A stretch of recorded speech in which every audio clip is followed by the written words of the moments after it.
Hello and welcome back to another episode of her Gypsy Soul podcast. This stories that bind us. My name is Jacqueline Van Beert. I am your host. I am a singer, songwriter, artist. I love having conversations with people, and I started this podcast to bring people together through storytelling. I had a band called Otto's Daughter, and we've had some really awesome, amazing years. And I talked about bringing some of my old members on and share some funny stories. So I'm so enlightened and happy to have finally had the chance to speak to one of my favorite people from my Otto's Daughter days, and still a good friend of mine. He was my bass player and also a really good friend of mine. He still is a really good friend of mine. With no further ado, here's Sebastian. Hello, Sebastian. Jacqueline, how are you? How you doing? Doing all right. I know, it's been a minute or two. I know. When was the last time we saw each other? I think I saw you in Santa Monica when my mom visited. Oh, that's right. It was just so weird because usually I see you in LA for ASCAP and we do all sorts of damage. But yeah, I was in Santa Monica for a weekend and then I heard Sebastian. It's so weird. And then of course, Nikki was like, why does that happen everywhere you go? Because you're famous. You're kind of famous, you know? No, I just know people in every city. I know. But we know people in places. Right. Being a gypsy, you get to know know people all over the place. Yes. Oh my God. So I wanted to talk to you, and I'm sure we need to have more than one episode because we can't fit everything in one episode, you know? There's just so much to talk about. But I wanted to talk about like how you started joining Otto's Daughter, which is like so long ago. And because there's so many funny stories. And then your journey. I also want to talk about your business, which is like so awesome, you know, where you've come, what you've done, your regular job, and, you know, paying all your dues. And now you're being totally independent and doing your thing, which is like so inspiring and so amazing. And I'm so proud of you. I think, you know, you've always been such a focused person and really just doing your thing, you know. Cool. Really love that. All right, let's start from the beginning. So I don't quite remember.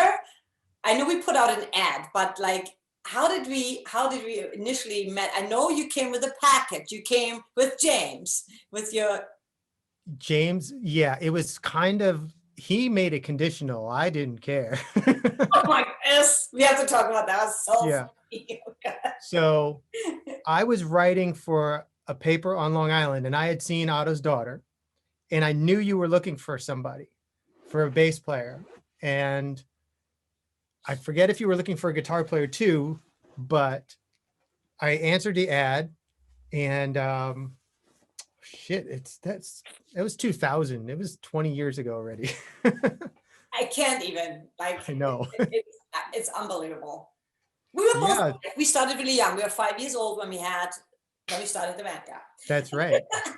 I forget if I knew the songs ahead of time or I just came and jammed everything, because I know when I had already joined the band, we were looking for new members. They got all the songs in advance and nobody showed up knowing anything.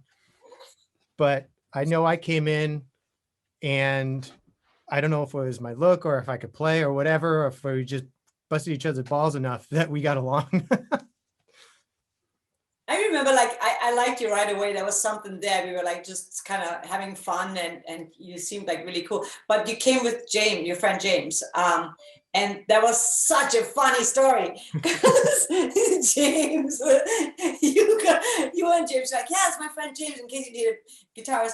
And James, like, I'll never forget that he takes his shirt off, puts his earplugs in, and plays so freaking loud. I'm like, I can't hear anything. And he's like, huh? What? He's like, no, just put earplugs in, you know? I'm like, no, I don't do earplugs. Yeah. He's like, I just have my shirt on. Like, yeah, that was his thing. It was, you know, I need the sound to be so loud so I could feel it, but I need the earplugs so I don't kill myself. But kill everybody else around me. Oh my God. So we were like, Sebastian, you can come back, but please leave your friend. And that worked out because he hated the band. he just liked working on the one song he got to play on, and that's about it. He was like, these people are fucking nuts. I don't like that style of music. I don't know what you're doing. It's in New Jersey. You're in Brooklyn. It's insane. Oh my God, that was so funny. So when you joined, it was just me, Gadget, and Cedric, right? No, it's just the three of us. Just the three of us, yeah. Yes. And I don't even know Cedric. You don't? No. Wait, that is so weird. So that was okay. So I remember you had this one weird guitar player who looked like he was all doped up all the time whenever I saw you play. And then, oh my God, the guy with the shorter guy, he looked like a biker? Yeah, I think so. No, a blonde dude, a skinny blonde dude. Oh my God, Jeffrey. Jeffrey, yes. Oh my God. You were around for Jeffrey? I didn't play with Jeffrey. Oh God. I saw Jeffrey play, and I guess James came by because you were replacing Jeffrey and the bass player. So instead of finishing getting a guitar player, we actually went, me, you, and Gadget went right into recording the record. We didn't start gigging. I joined the band. Me and you and Gadget played guitar. Then we got James played guitar on one song. Then Timmy Rockmore played on a song. Timmy, yes, I love Timmy. And then we found Jim, and Dan. But Jim, I think, finished the record, but not Dan. Yeah. The Dan star. Oh my God. Yes. There's so many stories about Dan. Oh, Jeffrey, holy shit. So you were not around when Jeffrey played that show with us? And I was at that show, but I didn't play the show. You were at that show at the what was that place called? Downtime? Yes. I was at the show at Downtime. I was at the Webster Hall show. Oh my God, Jeffrey. I was a big fan of the band before I joined. Yeah. Oh my God, Jeffrey was like this crazy dude who was like a drug addict and an alcoholic. And I caught him drinking during rehearsal. And I'm like, Jeffrey, you probably, because he started out really friendly and focused and clear and playing good. And then it got worse, right? And Hamid and I would look at each other like, what the fuck is going on, And then I saw him drink and I'm like, dude, like, maybe you don't want to get trapped. He's like, what? He was like making this big fuss and fight about it. I'm like, dude, I just saw you. Why you lie? Like, why would you lie about it, And then he almost got us banned out of like so many clubs because he would like bring liquor into clubs and just be a total jerk, And he was trashed on stage one time I saw you. When we threw him out, that was like, we threw him off the stage at Downtime. Yes. Because we weren't ready yet. And he was like, fuck this, and he just started playing, and he just started playing random things. And Hamid and I looked at each other, we were like, get the bouncer. And then I think Russell was the bass player at the time. Russell with the Okay. And he was like, get this guy off the stage, and then he got thrown off the stage at Downtime. And that was like one of those moments where I'm like, oh shit, what are we gonna do? Are we just gonna like not play now because we don't have guitars? Back then we weren't that smart. We didn't have that on the backing tracks. We learned. Right. That was great because when I joined, Hamid, whenever we programmed a song, just in case somebody can't make it, we're programming your parts. Or we have to fire somebody for programming the parts.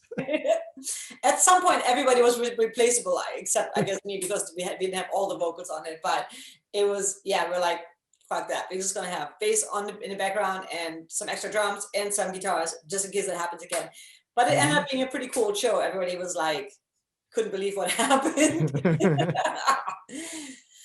Man. So when we first started playing, so you did a lot of Mother shows with us then, right? Yes. I did a lot of the Mother shows. We did a lot of Downtime shows. Then we started playing out of state a lot. Yeah. One thing I regret is we should have toured way more. We didn't do that enough at the time. Yeah, well, it was hard because we were a weekend touring band, and even so, like a lot of my coworkers at my day job were surprised because they're like, dude, you look so dead. What happened? Oh, I just got in from DC. You went to DC to play? I'm like, it's a work day. I'm like, I gotta do my music. This is just a job. The music is the real thing.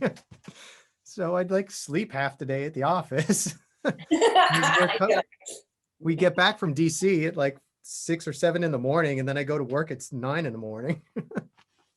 Those like good times. We played like all the Goth scenes, the Goth clubs. Wasn't it amazing? I kind of miss like Mothers, because that was just such a, you know, like it was so exclusive. Like I like that, you know? Yeah.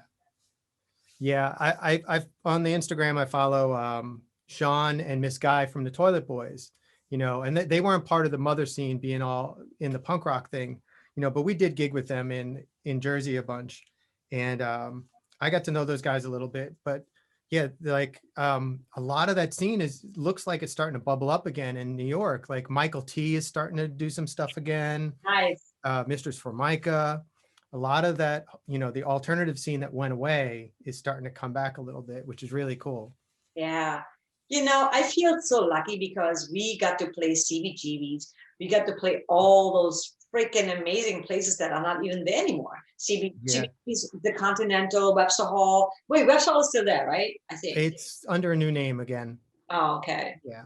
Mothers. I mean, that was one of my favorite places to play because it had an inside crowd, like it built a crowd. So we didn't have to like sell tickets and stuff like that. Right. Just like, actually, we didn't have to do that anywhere in New York. That was like a Los Angeles thing. Yeah, that was cool because like, yeah, New York was, you either got a guarantee or cut of the door. Simple enough. I don't know about the gigs we played, but the gigs I did with other bands, we didn't have to deal with how many people came to see your band. It was just like the CBGB's gigs. There was 500 people here tonight. Each band gets paid equally. Exactly. I mean, that's how it should be, you know, because I think club promoters should promote. They don't really promote. They call themselves promoters, but they want the band to do all of that, you know, which is, it's a lot of work. After you had moved to LA, I had continued on with a band called Atomic Brother with James, and New York started turning into LA. You know, we were doing some gigs and nobody'd show up, and we'd get yelled at, and we're like, well, what did you do to promote? We gave you flyers. Okay, well, you gave me flyers, which I handed out, but where's your ad in the paper? Where's your street team? Where's your this? Where's your marketing?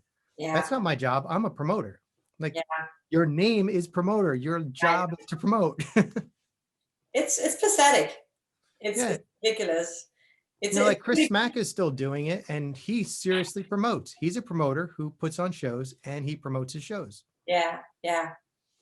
Oh my God, I miss those New York days. You know, that was a lot of fun. And we were like probably one of the few bands in New York who would like show up with like a whole like lightning rig and like remember our box we had? Oh yeah, light box. People were like, what the hell are you guys doing? What do you think you're playing, Madison Square Garden? What was it? Like we played, that was one of Jim's favorite places. Oh God, where was that? Somewhere like near Houston. I don't remember. What was your favorite place where you played with us? Like your favorite memories like that? I mean, there's so many, oh my God. Well, I have a most memorable one, and every time it comes up every year, this memory of playing, but my favorite place playing with Otto's daughter was probably Downtime. I love playing Downtime, but the most memorable was that New Year's Eve when we played with Voltaire. Oh yeah, there were so many reasons why that was memorable, but him getting all prissy and saying, get the fuck out of my dressing room, or whatever his attitude was. We're like, there's only one dressing room, we all got to share it, and he threw a hissy fit at us. We're like, oh, I don't remember that. Oh yeah, you were in the middle of getting your makeup on, and you're like, I don't have time to deal with this. And then so me and Jim had to take care of it and Gadget. And yeah, he was like swearing up and down.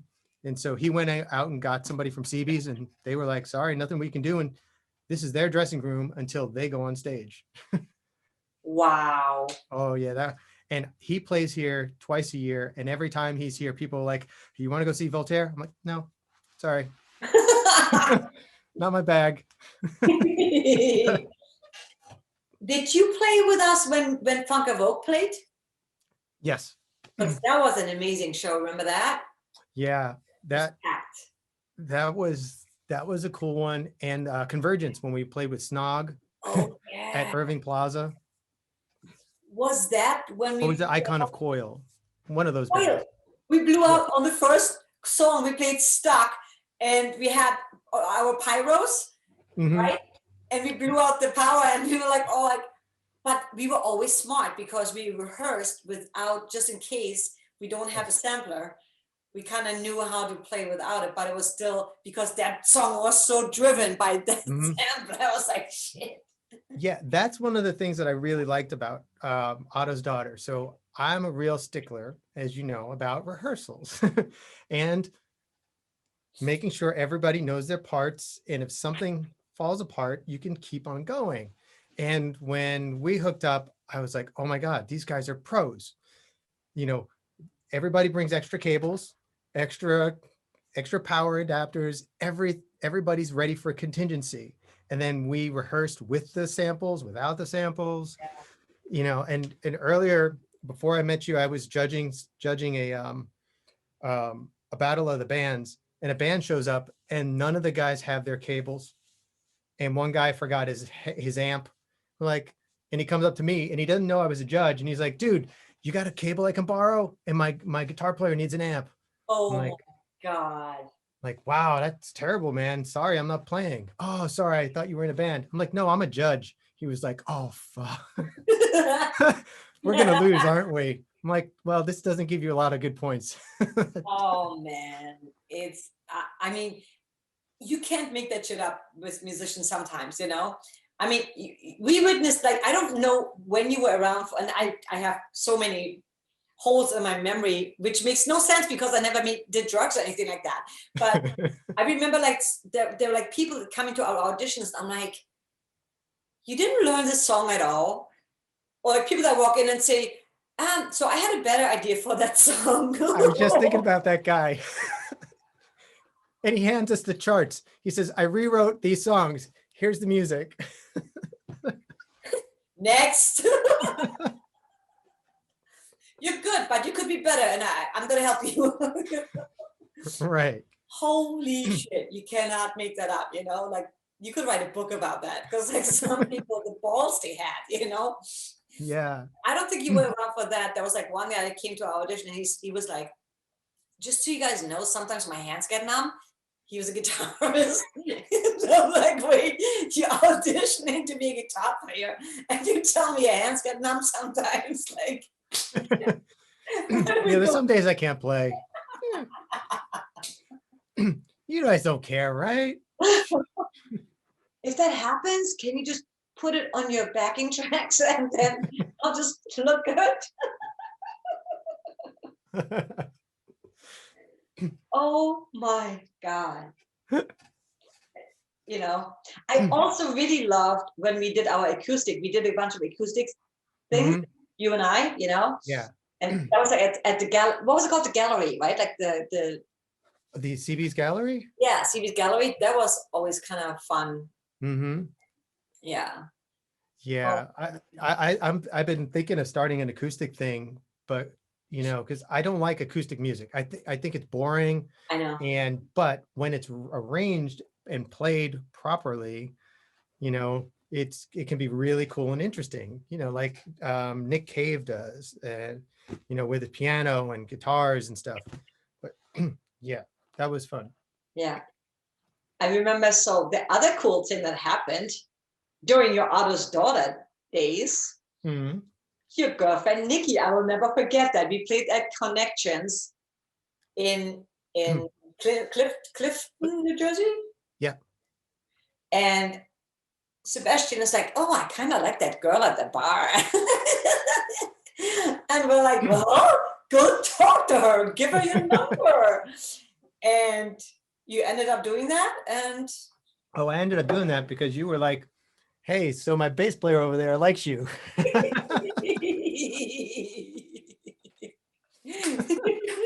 But 20 years later, you're still together. Yeah, we're still together. Yep. And you still talk. That's awesome. Yeah, that's crazy, right? Oh, We're yeah. happily unmarried. How awesome is that, though? You You It's know? crazy. I was just thinking about that today, how I met Nikki in a bar, and then I was chatting with another friend at our store who I met in a bar, and then I was chatting with Rena, who I met in a bar. I'm like, half of the people I know, everybody says you can't meet people in a bar, they can't be friends, you can't be real friends with them. And like virtually everybody I know that I'm friends with for like long lasting relationships are people I met in bars. How amazing is that? Yeah, it's crazy. Totally insane. I love that. But also, it's a personality. Hmm. Because, you know, you're not a Yeah, dick. it's not about the bar. It's about the quality of the person you meet in the bar. Sure, you're going to meet some wackos, but and I've met my fair share of wackos that I still don't know. Exactly, right? Oh my God. Yeah, you know, I don't know. I feel like I'm not a big bar goer anymore, but like, I've met some interesting people in the bar, and especially during the Otto's Daughter times, I always loved playing shows and like meeting people and the other bands. You remember P.T. Grimm? Oh yeah, yeah. Oh my God, they were fun. Whatever happened to them? I have no idea. Oh my There God. was, I think after you left to California, I was playing with Modus Operandi and a couple other goth and industrial Oh bands. God, Modus Operandi. I loved, what was this guy's name? I loved him. Oh, and Adrian and Saul. Saul. Yeah. Yeah. Saul. Yeah, all of those bands from our time started falling apart, and I stopped going to Jersey, so I didn't know what was going on in Jersey. Yeah. Who I was played it? there with Atomic Brother a little bit, but most of the bands I was playing with, like when I was playing with Pillow Theory or Modus or whatever, we were all in New York City. We were playing up in Boston. You know, we weren't going back in that area. So I really don't know what happened to a lot of those guys. I Yeah. even lost touch with Jason from Handful of Dust, and then I've run into him in New Orleans, and he's playing in another band. He is doing something with Kelsey, actually. Yeah. Yeah. No, it's at some point there was a really cool scene in New York. And tell us, so why did you leave? Like, was at some point you left New York and you were like, first of all, you grew up in Brooklyn, right? No, I was born in Queens, grew up on Long Island, and then ended up living all over the city. Right. You know, Brooklyn, Queens, Manhattan. But what happened was I got tired of snow. Really, I didn't like the weather up in the north, and so I was actually looking to leave the United States to move to Australia because I love Australia. Never been, but that's never stopped me from going anywhere Right. and picking up and leaving. So I was researching how to go to Australia. And Nikki was like, are we doing this? I'm like, we're doing this. And then I got a call. You remember I started working in Austin while I was in Otto's Daughter. I was going down a couple times a year to Texas to work for a week. The company I was working for said, hey, we got an opening in our Austin office, and moving to Australia wasn't working out. So me and Nikki were like, fuck it. It's hot in Austin. There's no snow except for this year. I was gonna say, except this year. So we're like, there's no ocean, but there's a river. Okay, we can deal with that. So we're like, let's do it. So a month later, we just moved here, and it's been 11 years almost. Oh my God, it's been that long. Yeah. Wow. Yeah, and I'm very happy that I haven't had to shovel any driveways Yeah. or deal with any of that stuff, except whenever I had to come back to New York. I was recording with Atomic Brother still, and every time I did, it happened to a blizzard hit. So I was like, you know what, you're coming down here. I'm not going back there to record anymore. Oh my God. So you're not leaving, right? You're staying. You're staying. Well, you have a house now and everything. So Yeah, we have a house, but moving is always on the table, because, if an opportunity arises or we just get tired of it, we'll leave, yeah. Yeah, so I'll have to sell my store or open it somewhere else. Who Yeah. knows? But Tell us about your awesome store. Well, your store's kind of like mobile anyway, right? not anymore. It's 3 years we've had an actual store. Actual store. Okay. Tell us Yeah. about that. So Bloody Rose Boutique um, is a dark alternative fashion store. And like you said, it was mobile. So we bought a delivery van and converted it into a store. We had a dressing room, checkout counter, the whole thing in there. So you could shop in 80 square feet. It's really small. So I think the back where you could shop was like 7 feet wide by 10 feet long and 6.5 feet tall. So it was really small. So, but we did that for 3 years almost. We parked on the side of the road. We did events. We put some quarters in the meter until we got told to leave. And we sold our clothes on the streets. And we imported stuff from all over Europe and some places here in Austin and America, all over America, until we couldn't do it anymore. The truck kept breaking down. The summer got too hot. We went from working 90 days a year to like 40 days. So we're like, it wasn't sustainable. So right down the block from our house, a place opened up and we jumped on it, got the lease, and it was really, really affordable, and it still is. So it's 400 square feet. So we went from 80 square feet to 400 square feet. And our first week open, I just was looking at photos because we don't have room to put a lot of our inventory anymore. We've run out of space to display everything. And I saw some pictures and we were like, trying to make it look like we had enough to fill up the space, but we had enough to fill up a van, but not an actual store.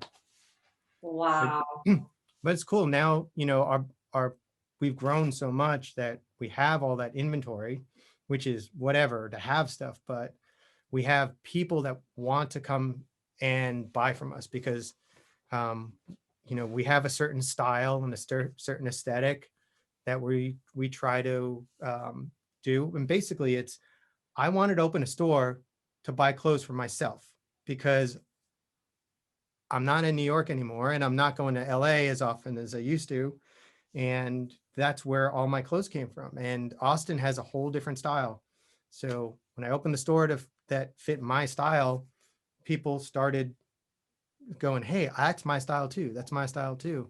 And now we have people from all over the world asking if they can be in our store. Can you sell my product? Can you carry us? And, we can't for everybody, of course, but it's really cool that we've grown so much. That's amazing. That is so amazing. And you actually quit your day job that you had for a long time and went full time with the store, right? Yeah. Yeah. We were open the same as when we were with the truck. The truck was only open Friday, Saturday, and Sundays. And the store, starting in February this year, we went 5 days a week. And sales are like, people are like, thank you so much for being open during the week. I can finally come and shop. So we may actually go to 6 or 7 days a week soon. That's amazing. Yeah. And then if we do that, then I can finally hire somebody. Yeah, exactly.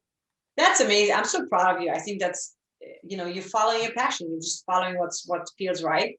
And you kept your job for a long time to make sure that, you got whatever you need to pay for, your expenses are taken care of. And yeah, that's mind blowing. And you're still making music. Yeah, I'm still making music. And it's interesting because I wanted us to talk about that because, I think I'm really good at writing music. Lyrics, not so much. So with my new record, I finished recording it 2 years ago, and I still can't finish the lyrics. And it's really bothering me. I thought I was on a roll and figured it out, but I think I'm at a point now where I figured, yeah, I need a songwriting partner And, you know, I'd go out to ASCAP every year to meet with songwriters to learn how to write lyrics. And I ended up becoming a better music writer than a lyric writer after all that time and all that study.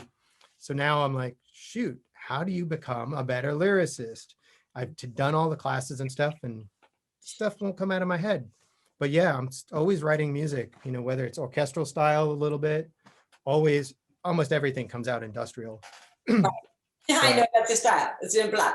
Yeah, even if I pick up an acoustic guitar, once I start producing it, it gets twisted. Right. But that's cool. I think, you know, everybody has their own style. As far as lyrics, you know, I feel that when I get stuck, I just think of like, okay, if you and I had a conversation, I'm just telling you, you know, about, so keeping it very conversational. And then later on, I try to put metaphors in it or make it maybe a bit more poetic, whatever, you know. But maybe also sometimes I think I love that you just admitting you're like, it's not my strength. So then it's always good to bring someone in whose strength is freaking lyric writing, right? Because then you don't have to struggle so hard at that when you're like really good at writing the music parts. Yeah, you know, I used to, I don't know if you see this, but when I hear music instrumentally, I see visuals like movies. Every music to me is a movie and tells a story. Totally. And I used to be able to put on anything you know, listen back to something I was producing and go, oh, this song is telling me this story. And then I'd write out a story, kind of like a short story, just like 4 or 5 pages of what that story is. And then I try to turn that story into lyrics. And now lately, I've got stories, but I can't. Yeah, I got the stories, but I can't figure out how to turn them into lyrics. It's crazy, but maybe I'll be asking you for some help. Yeah, we'll do it. Absolutely. I love working with you. We used to have so much fun writing together, you know? It was always really fun. And of course, performing. I mean, I miss that part, like big time. I missed the whole, we were really theatrical. Which I always like that, you know. Remember, Jim and I talked about that. Like, remember that CBGB show? I think it was a Halloween show, and Gadget went really out, and everybody was kind of like laughing, and I would never like forget Gadget's like look. He's like, well, at least I'm trying. He looked really funny. Like he had all this makeup on, and then he had this really serious look. Like, well, at least I'm trying, you know. And you're like, what are you doing? He's just like painting and painting. Yeah, like I used to paint myself up all silver, but when he did it all white, it like for me, it was like whatever. He's just making himself silver. That's what he does. But when Gadget painted himself white, we're all like, seriously? Was funny. I loved his silver look. That was always cool. That was really cool. Oh my God, that was so much fun. Remember when we went to New Orleans? So we were that's how Jim joined the band. So you joined the band and then Jim joined maybe like a year later then, right? Because it was 9/11. Because of 9/11, he actually joined the band. Right. He saw our ad because we had planned a little tour, well, actually just 2 days in New Orleans, and we didn't have a guitarist. And then we ended up having 2. Jim and Dan at the same time, separately. But do you remember that audition with Jim? I barely remember that audition. You know, it's funny, we never drank during rehearsals or any of that stuff. It was always safe for after, but I'm starting to lose a lot of that. Me too. I mean, Gadget will tell me things of Jim and I'm like, I don't remember that. The worst is when someone walks up to you and says, hey, I played for your band. And I'm like, you did? Because I'm like, shit, I don't remember. I'm like, when? Oh yeah, just like a show or two. And I'm like, oh my God, what's wrong with me? Like, you know, maybe somebody slipped some acid in my drink. I don't know. I think I sort of remember when Jim auditioned that you might have not liked him because of his hair. No? I thought he was so not goth because we were like totally going for the goth look, and I was like, Yeah. okay, he's tanned, he's got a beard, he's like really so not goth. He looks like a metal guy, you know. And I'm like, no, he doesn't fit in the band. But Hamid was so blown away. Gadget was so blown away by the fact that Jim knew every part. Remember, we were like, Jim says that you and I were always like, no, that's a keyboard part. No, that's a guitar part. You don't have to play. No, it's a vocal part. You have to play that. I guess we were like really intimidating. We didn't mean to, but I'm like, yeah, because I was like, oh my God, you learned like everything. You learned like every part in the song. That was like crazy. Yeah. But yeah, he was a metal guy. We went to see his metal band, and they had like, we went to his farewell performance at Connections. It was like a big tearjerker. Goodbye, Jim. This is his last show. His band was so upset. I know. I don't think they even had a singer. Steve was singing, right? I think so. His then guitarist. Yeah. Yeah, that was really funny. So we had Jim and Dan, and then we just like took off to New Orleans, and that was really funny too. You want to share your experience? Oh man, I'm gonna get our New Orleans experiences mixed up because we did it, what, twice or three times? Well, remember, like, when was the time when they stole my army? That was right after 9/11, because that was the funny part. We were like, we had a drummer, his name was Hamid. We had pyro, we had like pyro in the car, in the van. And yes, we played in New Orleans, and somebody stole my army outfit, because I would like start out with like this white sheet and then the army outfit. Oh yeah, that's right. And then it was gone. And then they returned it. Someone brought it back. It was like so weird. That was the weekend we played for the Vampire Ball at the Wax Museum. Yes. And then we got recruited to be in the film. Yes. Yes. We were in a movie together. We were like laughing our asses off the entire time. We were like girlfriend, boyfriend. We're like trying to like pretend like we're kissing or something. We're like, yeah, that the thing about playing in New Orleans, and I think I'd already been to New Orleans once before. I can't remember. My timelines are all. I know.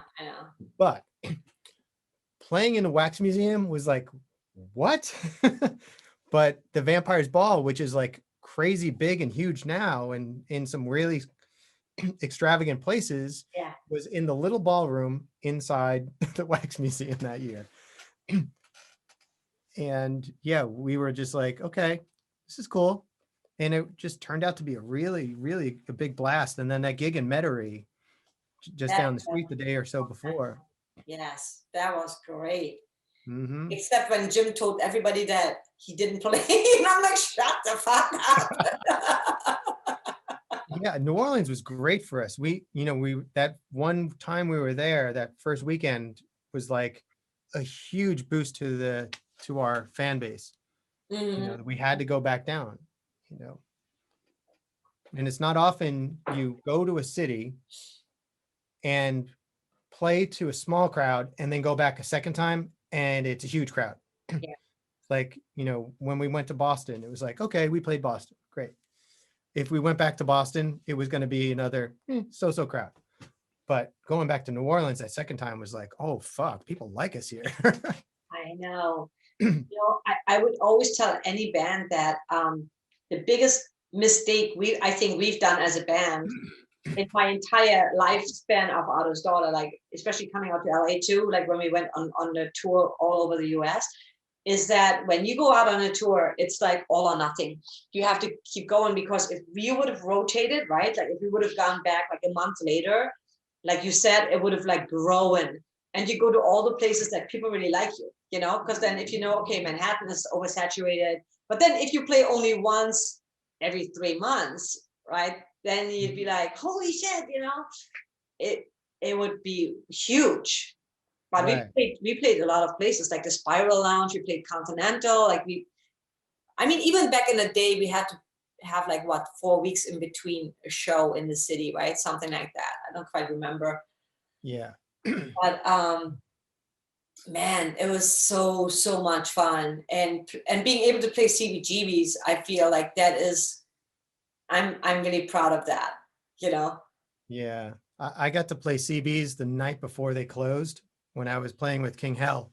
Oh, And that was, we all kind of cried a little bit, that because, you know, I had played there a million times before Otto's Daughter, a million times with Otto's Daughter, and a million times after. But King Hell, they came from Boston, they moved to New York, and they built a home in CBGBs because it felt like some places they used to play in Boston. And whenever we played there, we had such a really great reception. We did a night with Jane County, we played, and Jane County is such a sweetheart. And the last night at CBGB's, we're all like, wow, this is like, you know, it feels like, you know, we're getting kicked out of our house, you know, yeah. we're going to be homeless after tonight. And then, you know, the next night, on the night the gig, the CB's closed, a lot of the guys in the band went down there just to say goodbye. And it was, yeah, it, you know, it's CBGB's was like a home to a lot of people. You know, I feel like that was one of those few places that was so freaking rock and roll. Like we always joke, right? We're like, if you peel off one sticker, the whole thing falls. Like, don't touch anything, because it was like so fragile. It was like holes on the stage and stuff, you know. But it was one of those places that was so iconic, and it was like so rock and roll, because a lot of places, I don't know about Austin, but a lot of places in LA, like the Whisky, like the doors, they painted, like they wrote stuff on the wall and they painted over it. Mm-hmm. Why you do that? That's like history, you know. That's Yeah. like legends, and you just painting over it. There's a couple places like that here, but it's a lot of the historical places, like, I don't even know. There was a place called Emo's that it was here. It's one of those big cavernous warehouse clubs now, but it used to be it was effectively Austin CBGB's. It was a rat hole, disgusting mess, but it had so many years of rock and roll history, and, you know, if anybody wrote on the walls, they didn't care. Yeah. But then there was these other places that were in what they call in the downtown area where the tourists go, and that has to be kept clean. You have to, you know, wipe down the vomit, paint it every couple days, whatever. But yeah, Austin really doesn't have a lot of that. There was a place called the Liberty Lunch, which I never got to see, which every band that ever influenced any other band has ever played. You know, people like, oh, you should have seen that place. And it was the CBGB's before, you know, the CBGB's of Austin before Emo's, I guess. But yeah, it's weird how clubs would do that. I played a place in Monaco, and whenever a band came through, they asked you to sign the wall. So, and when I played at this club, I'm like, are you sure you want me to sign the wall? Prince's name is right there. Hadaway's name is right there. And this guy's name is here. They're like, yeah, you're playing here, right? Put your name on the wall. I'm like, that is so okay. Cool. I love that. That is so freaking cool. One of the things that was cool with John Varvatos, his store that took over CB space, every time I go back to New York, I visit John Varvatos. I know I'm not going to buy anything because I can't afford it, and I don't like that. But I always look for our Otto's Daughter stickers. And I found a poster from one of my bands that played there in the 90s is still on the wall there. And it's in a frame. And I'm like, wow, I'm still on the wall in CBGB's. That is so awesome. There's still your old band in the Otto's Daughter sticker? I still haven't found the Otto's Daughter, but I know where they are, because there is actually a book of CBGB's, and there's an Otto's Daughter sticker in one of the pictures in the book. Oh, that's so cool. Yeah, it's like on the bottom of the stage, there's a monitor and there's an Otto's daughter sticker in the bottom corner of the picture. Oh Yeah. my God. That was one of the best memories, I think. Because that was a big deal. You had to audition to play there. You know, it was not like, I feel in LA, you can play anywhere. If you have money and you Yeah. sell tickets, you can play. People always say, oh, you played the Whiskey, which is, I guess, cool, you know, but I mean, honestly, anybody can play the Whiskey, you know, Mhm. it's really no big deal. But CBGBs, I feel like you had to earn it. Like you get like, first they scan your music and then like, okay, you pass the first test and now play a show, a test show. And then if we like you, that was like on a Sunday, right? Sunday was like audition Monday nights. on Monday night. And then Monday night. if they liked you, they're like, okay, now you can get a better day or something like that. Yep. Yeah, that was really, really cool. And then people were all really cool too. I really loved that place. That was Yeah. fun. Yeah. I forget, did we play Arlene's Grocery? I, I know I played it a lot. I think we did a release party there once, no? Maybe. See, I can't remember because I played it with so many bands and so many clubs, but The only thing I remember is because I think I remembered because Shelly was there to take pictures with her brother. And I was wearing like a corset and like some certain things, certain things I totally remember. I'm like, and I think it was Arlene's. I still can't remember the other place that Night Bob, Jim always said, oh, Don Hills. Don Hills. We played that place once. And we Yeah. opened for a band that was just got signed to some label. They were really, really good. Remember, they had like a label showcase before. They played before us. Mhm. I don't remember the name of the band, but we played like some pretty big bands, you know, at the time. Not Theory of a Dead Man, but the other band. Oh crap. I can't remember that. I know what you're talking about. I remember Theory of a Dead Man was at the strip club in Jersey. The Shark Bar. We played that. Oh, we played there, didn't we? We played there a lot. Oh, that was Theory of a Dead Man. We played with them. Yeah, that was in Jersey. Before they got we had seen the pictures of them and they were like they all looked like Jim basically. And then when we played with them, the record label cleaned them up and they were in suits and ties. Gotta love the labels. Mm-hmm. Oh, see, I hardly remember that with the strip club. There was like so many places that we played like that. I hardly remember. Like, Yeah, the guy from DHA was always always got us in at the Shark Bar. I forget his name, but he was in the band Raw. And he was a DJ at night and he would always be working at the Shark Bar when we played. right. Oh shit. See that I now that you say it, I'm like, oh yeah, that's right.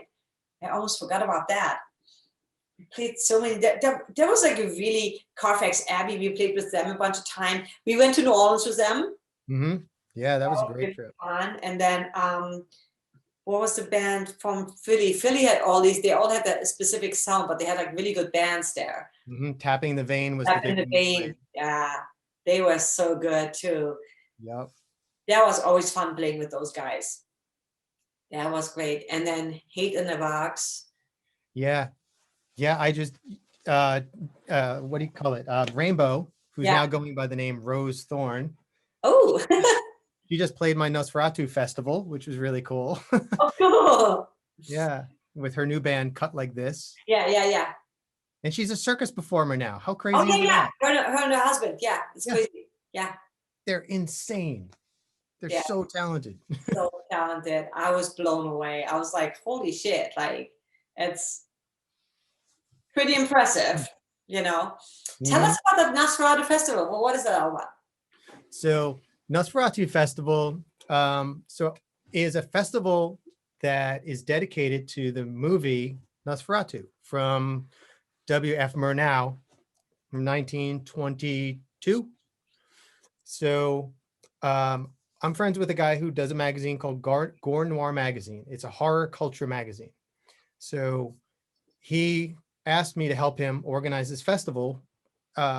So 2 years ago, or was it 3 years ago already, we put together a small event in Austin, in a brewery, and at a club. So we did 3 days of burlesque, drag, bands, and vendors. All had to be vampire and horror themed. So it was horror. And, until I moved to Austin, I didn't know, I knew what the New York drag scene was like. It was all glam. But here, the drag scene is all horror. Ooh. So our first year, we had all these performers doing Dracula and Frankenstein acts and like all sorts of things. And the burlesque is horror themed here too. So it was a really good fit for Gore Noir magazine to put it on here. So the first year was really small and really uncomfortable in the brewery. Then we grew to a bigger venue last year. We had 3 days of bands, and we did circus or like carnival themed events so that people could play games outside. Then we had all sorts of crazy stuff.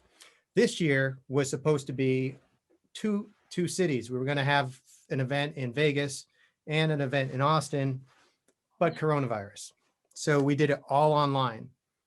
So because it was online, I reached out to, my job was to book the bands, and his job was to book all the other performers. I got bands from all over the world that were horror rock bands, horror goth, horror punk, horror metal. And it was amazing to find out that, like the burlesque scene and the drag scene, there are so many bands that are like pop music, but dedicated to writing lyrics about vampires. Go figure. So we had this like band that was a folk punk country band from Germany called Circus Rhapsody, recorded a live set of music for us. A punk metal band from Gothenburg, Sweden, recorded a live set for us. Cut Like This recorded a top 5 best vampire movies ever segment, and gave us some music videos. The band Calabrese gave us 11 music videos. All these people were like, we love the idea of your festival. Yeah. We want to be part of it live next year. And virtually everybody either provided music videos or live performances. A goth singer from Italy, she recorded over recorded tracks. She performed live in her studio and sent us tracks to play. So it's just all about vampire culture, and it's not restricted to goth. It's like all the different things that bring horror people together. Oh, I love that. Did you perform too?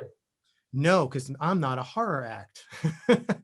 So my band was, even though my music video from my last record is a horror video, the band is not horror themed, so I was disqualified from playing my own festival. Yeah. That is such a cool idea, though. I love that. Yeah. It's fun. It's so fun. Man, it's so good to catch up with you. Like, I know there's so much we left out because there's so many stories that we probably have to like dig and dig and dig. Tell us just like one of your favorite, maybe like Dan moments and gadget moments and gym moments, and maybe with me, I don't know. If you have any, I don't want to put you totally on the spot, but. Oh, wow. It's weird. It's like, I don't know if I have a favorite Dan moment, because mostly Dan and I got along, not like we didn't, it's not like we didn't get on. We all got along really good in the band, but we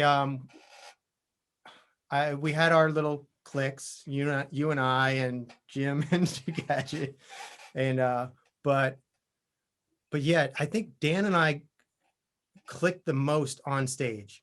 It's like, whenever we played, there was a thing between us. Like, we could just like goof around and looks really serious. We like, I do remember there was a time in Philadelphia. I forget the name of that bar we played, but I think you were like, guys, quit it. Like, me and him were just like doing like kiss moves and stuff. Oh, yes. I'm like, what the hell are you guys doing? And you were like, stop it. Take it serious. But me and Dan would goof around like that all the time on stage. He was a goofball. Yes. I'm gonna hold your thought because I have to tell you like what just popped in my head. The funniest thing with Dan was always like, we play the show, we go into the crowd, we mingle and network, whatever. And Dan would always be like, as always, nobody recognizes me.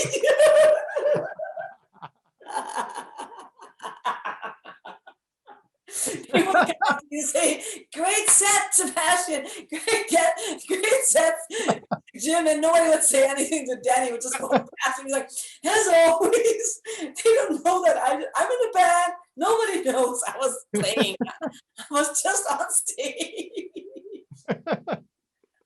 I always felt so bad. Nobody kind of like, I guess nobody recognized him or like remembered That's maybe him. why he wanted to play with Spy Society and with Empire Hideous so much. Oh my God, that was, yeah. Okay, that's my funny dance story. Besides talking in the van, remember that? He would just like talk and talk. And then Jim had his headphones on and you were doing your thing and I'm falling asleep and he's like, nobody's listening to me as always. I remember I would bring, whenever we did the long road trips, I was thankful for my day job that gave me a laptop so we could watch movies while we drove anywhere. Like, sorry, we're watching a movie back here. Dan would just go off like and talk and talk and talk. And it's like Al, he was like taking pictures and helping us. Sometimes Al's like sitting there sleeping, drooling. I'm like, yeah, that's so gross. Then it's like, oh, I'm just talking to myself as always. Nobody pays attention. Oh, poor Dan. yeah.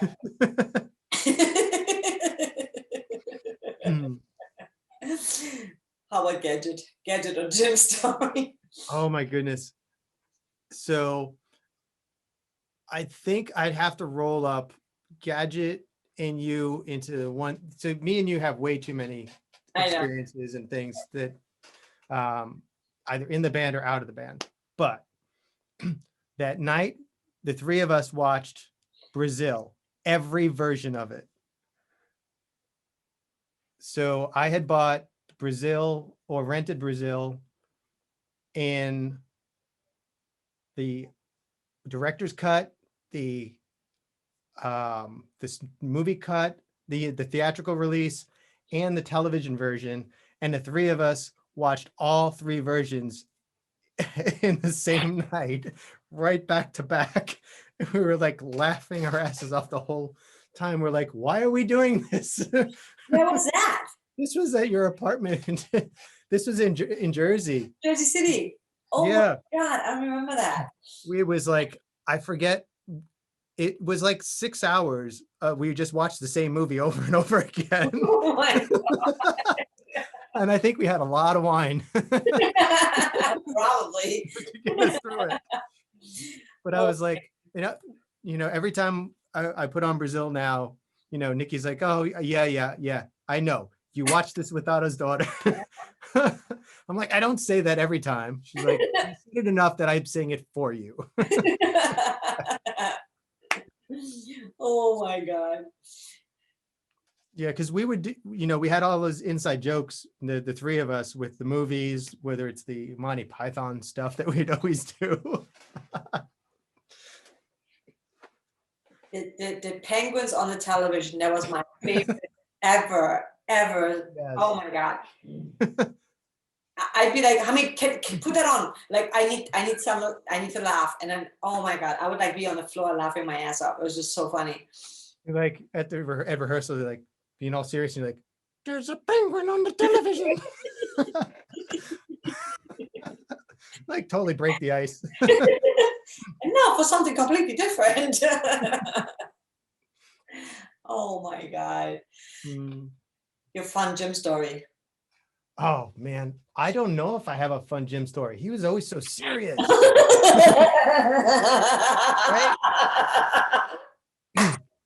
He was always like the like our dad. And it's funny because I think he's the same age as us, but he always came off as like he was a goofball first. But he was always like a serious goofball. And I think I come off very serious all the time too, but I was like, man, this guy out serious is me. It's a Brooklyn thing. Yeah, it's a Brooklyn thing. Oh my God. Guy. Were you there when we drove? We had it, not a trailer, what do you call it? A little in the back without. Oh, when we broke down in Philadelphia at the zoo? At the zoo, and then Jim was like dancing on top of the thing. I was in the crew that had to go back and get help. Oh. So I missed all of that. Oh yeah, I missed all that too. I was just told later on because I was already at Kyle Cassidy's. So yeah, me and you went back to Kyle's. We were doing photos. We were doing photos. They were like, they broke it down and we're like taking pictures. We're like, yeah, of course the two prima donnas are out. We were kind of the prima donnas, were we not? Yeah, they're like, oh, these two, they care about how they look more than anything. Like, well, no, we care about the music first and then fashion second. But we did care about it. We took it serious. Yeah. Except the one time when we were all like laughing our asses off because you loved that hat so much. We talked about like, and we're like, you had your hat on and we're like, Sebastian, lose the hat. And you're like, you know what? You're gonna all fuck yourself. You have your hat on. We're like, whoa, okay. You're like, no, I like that hat. Don't go fuck yourself. I'm like, okay. The hat stays on. Oh shoot, that was so fucking funny. Oh my God. Yeah, there's way too many. There's way too many stories to fit it all in one episode. We have to do that again. Maybe I'll bring on like Gadget and Jim, and Dan. Mm-hmm. And then we could all have a chat. That'd be so funny. Like just that would be fun. Rehash some shit from back in the day. But the funny thing is too, like so we went to LA and then you stayed in New York. And whenever we played like Showgirl, nobody could ever quite play that bass line the way you played it. It was like so funny. Like I'm like, nobody can do it. Mm-hmm. Exactly. Whatever you did there, it was like I always found that weird. And when I met the bass player, because I think did he come out when I played out in LA with Moto Star? I forget if I know you and Gadget came out, but I forget if your bass player came. But I remember I'm meeting him once and I was like, dude, I'll show you how it's played. He's like, no, I play it my own way. I'm like, I know, like it's a pride, like I got this. But it was so funny because me and Gadget, we loved what he did, and we're like, it's not quite it, and it's you try to. I understand if somebody else joins a band, they want to put their own, not change the song, but they want to put their own flavor, but we were always like, it's not the same. Yeah. Well, I got a fair amount of that when I joined the band, because you were like, well, this is not the way it's on the record. And I'm like, yeah, I know. Like I learned it the way the record is, and I played it the way the record is. Now I think it's time for a little bit of improv or whatever, and just the little changes here and there. But certain things, yeah, you were set. Like, no, this song you play note for note. I don't care about the other one. Do what you want. But this, you got to play this way. This one, you got to play this way. And if you can't, the sampler will do it. There were definitely some things where we were like really, I mean, looking back now, I'm like, man, we were like kind of very strict in certain areas. But I think it was like, you get married. Now I'm totally different, but back in the day, I remember like, wow, it's okay for someone else to make it slightly, it doesn't have to be the exact way it is on the record, and also, I mean, we learned so much. We started out knowing pretty much nothing, we were just like, we didn't know how to record or produce, but we did it anyway, Mm-hmm. Right. And listening back, I'm like, whoa, how did people like that? But You know, yeah, I still like those records. You know, even Void of Course is still a fun record. it is. It You know, is. the production may not be, you know, Rammstein or whatever, but it's it doesn't sound like a dated record, and it doesn't sound like a demo. It sounds like, you know, a really good industrial rock band. Like, Yeah. um, and it could be, it's punk enough that it could be from the 80s or the 90s or the 2000s.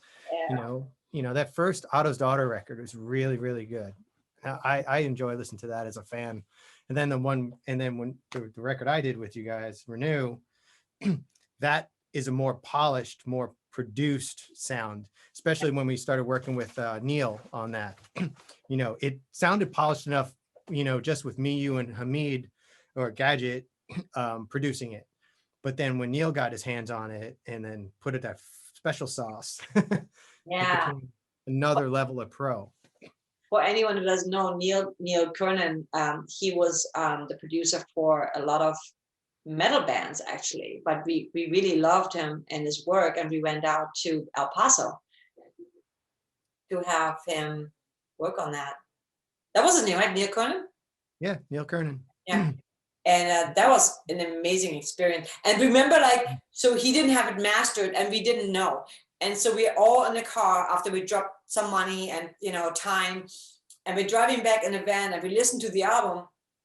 And I'm like, oh my God, this sounds horrible. And then Gadget was like, wow, because it's not mastered. I didn't realize that, you know, I didn't know. I was like, oh, that makes that much of a difference. Like, he mixed it to be mastered and we didn't know. I didn't know that. I was like so bummed. I was like, oh my God, this sounds horrible. Gadget, you have to remix everything. And I think he tweaked a few things anyway, but I don't remember quite. But like, yeah, that was pretty interesting. But it was a great experience. Yeah, that was a really great experience. It was really fun to, like, I think that's the way, you know, when you work with producers, that's the best way to learn, you know. When people are like too cheap to pay someone, I'm like, that's the best school you could ever get. Right. So there's every year South by Southwest has something called a panel picker, where you can nominate yourself to do a panel. And every year I want to do something called semi-homemade. So one of the things in Austin and around the world is people want to produce their own records, and that's great. But there's a point you get to where you have to ask for help. You know, like, I need help with the lyrics. Okay, so I need a team. But in this bedroom that is my recording studio, there's only so much I can do, and, you know, and only so good I can make something sound. So I've learned over the years, you know, working with you, working with all the different bands, that we got to ask for help somewhere, and we have to pay for that help every now and then. So, you know, my idea is to put a panel together of all these people and say, look, you don't have to do it all on your own. You don't have to sweat mixing a record, because if you can record all of your band yourself, great, you've saved 80% of the cost. Go get a professional mix. Why not? And then run it through a mastering plugin, you know, because it'll save you the headaches and the heartaches of, you know, well, I'm not a good mixer. Why did my thing come out crap and I can never get it done? You know, and here I have a team of people that I work with when I do a record. I have a studio I work out of when I need drums, because I can program drums, but it doesn't sound like a real drummer. So I have drummers from all over the world that I'll have record, or I'll go out to a place near the airport here in Austin and have a drummer record, and then finish all the tracks here, and then go back to that studio and mix, because I love the way this guy mixes. You know, I go out to Mesa Recordings, and I camp out for days mixing the record. And then mastering, not a mastering engineer, sorry. And I don't like the way plugins sound to master. So it's up to New York to get my thing mastered. But, you know, there's you know how it is. There's a difference between a professional sounding record and a demo. And, if you want that, you have to start asking for that help. And you reach out to people like Neil, and you go to those professional people that have those chops to get your record done. Totally agree. I totally agree. I think that's one of the main reasons I ended up just doing mostly electronic music, because it's easier. I don't have to deal with once there's guitars and real bass, to me that's so hard. That's not, I can't really, it feels like a struggle. Well, I'm like, oh my God, like does electronic music I can, because it's already sounding good out of the box, kind of, sort of, it's, to me, I feel it's easier. But I totally agree with you. Know your strengths and ask for help, because at the end of the day, man, it's your work, and Right. you want to shine and sound good and be compatible with other people, versus just like, oh, this is professional and this is crap. Or be really crappy on purpose. Right. Yeah, like there's the sonic spectrum is only so wide. Yeah. And a drum kit takes up all of it. So Hard. the bass takes this much, the guitar takes this much, and you got to make room. And like you said, if you're doing electronic music, you can pick your sounds that are already out of the way, and it'll kind of come together. You can screw yourself and pick sounds that are in each other's way and make it really damp and muddy, but it's easier to say, oh, let me just flip over to a different sound, and it still sounds cool. Totally. Oh my God, at some point, man, we have to do like a little reunion or from a little punk band or something. I'm like, some real instruments. We'll have to come by Austin, but man, thank you so much for your time. And we have to do this again with the rest of the gang. Thank you for having me. Of course. Talk to you. Oh, so good. I miss you, because we've been we always bonded. It's always been great fun, hanging out and creating and just shooting the shit. Where can people find you, and where can people find your music? All the things you do in your store. I'm going to link all that in the description below. But if you want to also tell people where they can find you, reach out, Okay, so at sasebastian.com is my hub for today. It's my hub for everything music and the store. Yeah, a lot of that. Bloody Rose Boutique .com is where you can find my store. Afflictedbydesign.com is where you can find my industrial band. But yeah, soon sasebastian.com is going to change into the hub for all my creative stuff. So I'm venturing off into photography. I'm starting to get more into design work. So that'll be a hub where you can find anything I'm going to do in the future. Whatever .com I have, you can find it from there. Awesome. Cool. Any last advice for any musician out there? Bands? Oh man, advice for bands. Stick with it. If you have to have a day job, have a day job. Don't let it bring you down. Just make sure my day job turned into a career accidentally, and I became good at it, but I still treated it as if it was my day job and I could leave it any minute because of my music. And like we talked about earlier, I finally was able to leave my day job. So as long as you keep at it and keep working, your day job is going to become something secondary to you, whatever it is you're doing. Awesome. Well, thank you so much, and we'll stay in touch, and I'll send people your way. Yes. All right. We'll talk very soon. All right. Thank you. Bye. Bye. As always, thank you so much for tuning into the podcast. I know there's so many other things you could be doing with your time. There's so many things out there. So I appreciate you tuning in, and I hope you liked it. If you liked it, subscribe, share with your friends. And these special episodes with Otto's daughter, at the end of this episode, you will hear an Otto's daughter song, and also a link to where you can get our songs if you're interested, from the very first album to the last album we did. And, you know, if you have any requests, let me know. There will be many, many more podcasts with the band. This is just the beginning. There's so many stories to talk about, and so many other people to bring on to share their point of view and their little time or longer time they were in the band, depending. But I hope you like this. Again, spread the word. Thank you so much for tuning in. And as always, my sun protective shawl is available at jackvanb.com. So make sure you check that out if you would like sun protection or stay cozy on the cooler summer, spring evenings. And with that said, have an amazing rest of the week, a great weekend, and I'll see you next Friday. Thanks, guys.